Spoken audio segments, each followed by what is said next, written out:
باب ما جاء فی نعل رسول اللہ صلی اللہ علیہ وسلم، باب رسول اللہ صلی اللہ علیہ وسلم کے جوتے کے بیان میں۔ قتادہ تابعی رحمہ اللہ سے روایت ہے کہ میں نے انس بن مالک رضی اللہ عنہ سے پوچھا رسول اللہ صلی اللہ علیہ وسلم کا جوتا کس طرح کا تھا؟ انہوں نے فرمایا اس کے 2 تسمے تھے۔ یہ روایت صحیح ہے، دیکھیے سنن ترمذی حدیث رقم 1772 اور صحیح بخاری حدیث رقم 5857۔ سامعین، اب اس حدیث سے ثابت ہونے والے چند مسائل سماعت کریں۔ پہلا مسئلہ، چپل یا جوتے کے تسمے کو قبال کہتے ہیں۔ دوسرا مسئلہ، تابعین عظام نے صحابہ کرام رضی اللہ عنہ سے طرح طرح کے سوالات کر کے نبی صلی اللہ علیہ وسلم کی مبارک و پاکیزہ زندگی کو لمحہ بلمحہ یاد رکھا اور شاگردوں تک اسے پہنچا دیا۔ عیسیٰ ابن طہمان ثقہ صدوق تابعی رحمہ اللہ سے روایت ہے کہ انس ابن مالک رضی اللہ عنہ نے ہمیں 2 جوتے نکال کر دکھائے جو بالوں کے بغیر تھے اور ان کے 2 تسمے تھے۔ پھر بعد میں ثابت ابن اسلم البنانی ثقہ تابعی رحمہ اللہ نے مجھے انس رضی اللہ عنہ سے حدیث سنائی کہ یہ رسول اللہ صلی اللہ علیہ وسلم کے جوتے ہیں۔ یہ حدیث صحیح ہے، دیکھیے صحیح بخاری حدیث رقم 3107۔ سامعین، اب اس حدیث سے ثابت ہونے والے چند مسائل سماعت کریں۔ پہلا مسئلہ، رسول اللہ صلی اللہ علیہ وسلم کے تبرکات محفوظ رکھنا اور ان کا دیدار کرنا یا کرانا جائز ہے، بلکہ باعث اجر و ثواب ہے۔ دوسرا مسئلہ، رسول اللہ صلی اللہ علیہ وسلم سے محبت کا یہ لازمی تقاضا ہے کہ آپ کے ثابت شدہ تبرکات سے محبت کی جائے اور کتب احادیث کا بھی بہت احترام کیا جائے۔ عبید ابن جریج ثقہ تابعی رحمہ اللہ سے روایت ہے کہ انہوں نے ابن عمر رضی اللہ عنہما سے کہا آپ سبتی جوتے بغیر بالوں کے پہنتے ہیں۔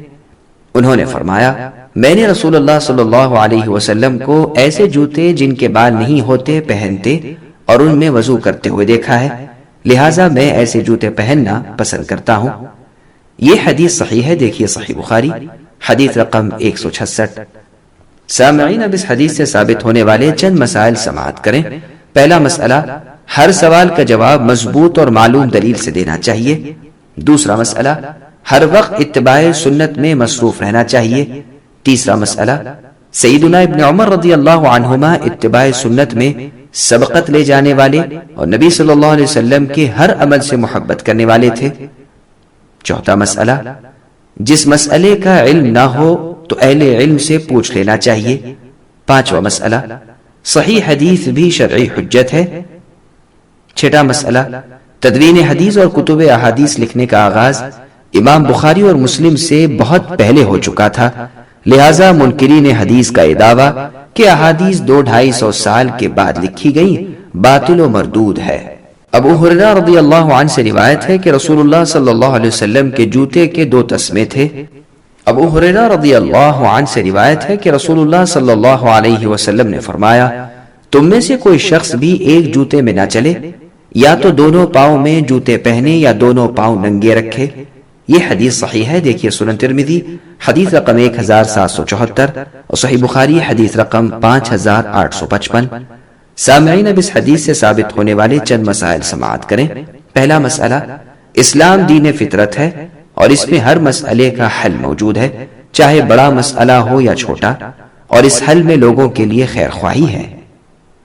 دوسرا مسئلہ، حافظ ابن عبد البر نے فرمایا کہ رسول اللہ جس چیز کے مالک ہیں اگر اس کے استعمال سے منع کیا گیا ہے تو یہ ممانعت تأدیبی یعنی برائے ادب ہے، الا ہے کہ کوئی دوسری دلیل اسے حرام کر دے۔ تیسرا مسئلہ، اگر کسی شخص کا ایک ہی پاؤں ہو یا دوسرا پاؤں مفلوج یا سخت بیمار ہو جس میں جوتا پہننا ممکن نہیں، تو حالت مجبوری کی وجہ سے وہ اس حدیث کے حکم سے مستثنی ہے، لہٰذا اس کے لیے ایک جوتے میں بھی چلنا جائز ہے، واللہ اعلم۔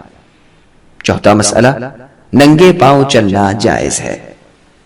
ابو ہریرہ رضی اللہ عنہ سے روایت ہے کہ نبی صلی اللہ علیہ وسلم نے فرمایا جب تم میں سے کوئی شخص جوتے پہنے تو پہلے دایاں پہنے، اور جب جوتا اتارے تو پہلے بایاں اتارے، دایاں پہلے پہنا جائے اور آخر میں اتارا جائے۔ یہ حدیث صحیح ہے، دیکھیے سنن ترمذی حدیث رقم 1779، صحیح بخاری حدیث رقم 5856۔ سامعین، اب اس حدیث سے ثابت ہونے والے چند مسائل سماعت کریں۔